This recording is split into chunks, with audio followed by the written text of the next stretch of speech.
नमस्कार छात्राओं, आज मैं आप लोगों को हिंदी की द्वितीय वर्ष की कक्षा में रीतिबद्ध कवियों और उनकी रचनाओं के बारे में बताऊंगी और फिर मैं आप लोगों को बताऊंगी कवि केशव, रीतिकालीन जो कवि केशव थे उनकी काव्य की क्या विशेषताएं थी। रीतिबद्ध जितने भी कवि हुए हैं उनमें केशवदास, चिंतामणि, भिखारी दास, भूषण, मतीराम, जसवंत सिंह, सुखदेव, देव आदि महत्वपूर्ण कवि हुए हैं।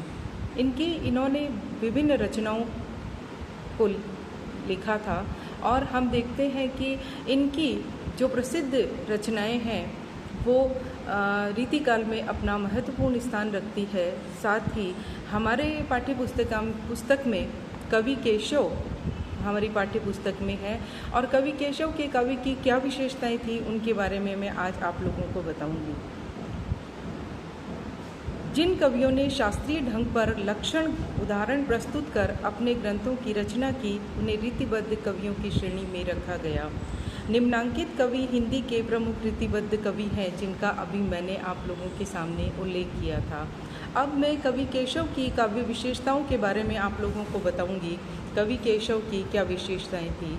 कवि केशव अलंकार संप्रदायवादी कवि थे, इसलिए स्वाभाविक था कि वे भामह, उद्भट और दंडी आदि अलंकार संप्रदाय के आचार्यों का अनुसरण करते हैं।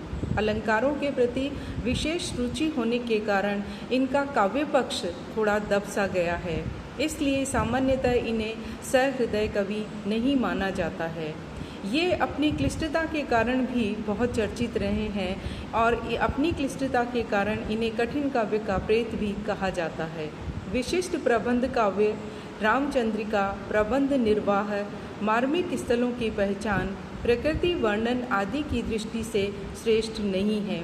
परंपरा पालन तथा अधिकाधिक अलंकारों को समाविष्ट करने के कारण वर्णनों की भरमार इनके काव्य में पाई जाती है।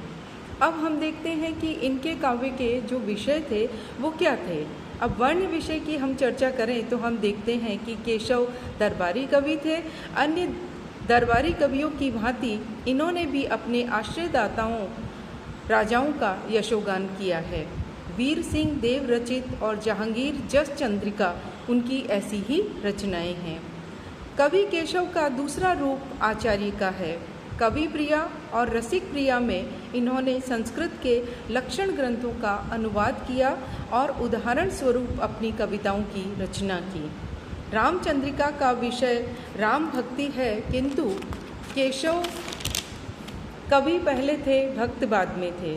अतः उनमें भक्ति भावना की अपेक्षा काव्य चमत्कार के प्रदर्शन की भावना अधिक है। विज्ञान गीता में केशव ने वैराग्य से संबंधित भावनाओं को व्यक्त किया है।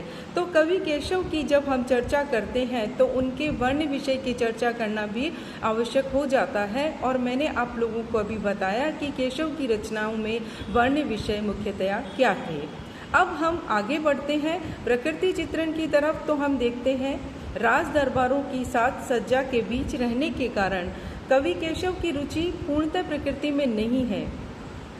उनका प्रकृति चित्रण दोषपूर्ण है, उसमें परंपरा का निर्वाह अधिक है, मौलिकता और नवीनता हमें कम दिखाई देती है। चूँकि राजाओं का वर्णन करने के कारण या आपने आचार्यत्व का प्रदर्शन करने के कारण या दरबारों की साज सज्जा का वर्णन करने के कारण ये प्रकृति से दूर रहे थे, इसलिए इनकी प्रकृति में हम वो प्रकृति चित्रण भी नहीं देख पाते हैं। इसलिए हमें इनके काव्य में परंपरा का निर्वाह अधिक दिखाई देता है, इसलिए उसमें मौलिकता और नवीनता हमें दिखाई नहीं देती है। वर्णन करने में कहीं कहीं केशव ने काल और स्थान का भी ध्यान नहीं रखा। अलंकारों के बोझ से दबी प्रकृति अपना सहज सौंदर्य खो बैठी थी।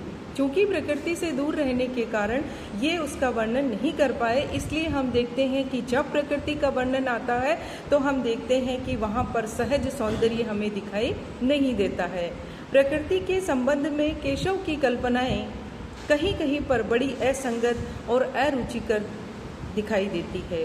अरुण सूर्य को कापालिक काल का रक्त से भरा कपाल बना देना कैसे रुचिकर प्रतीत हो सकता है।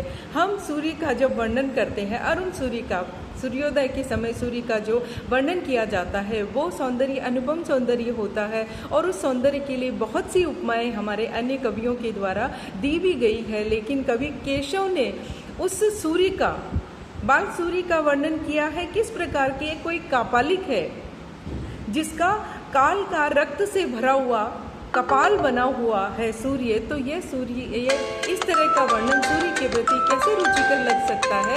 और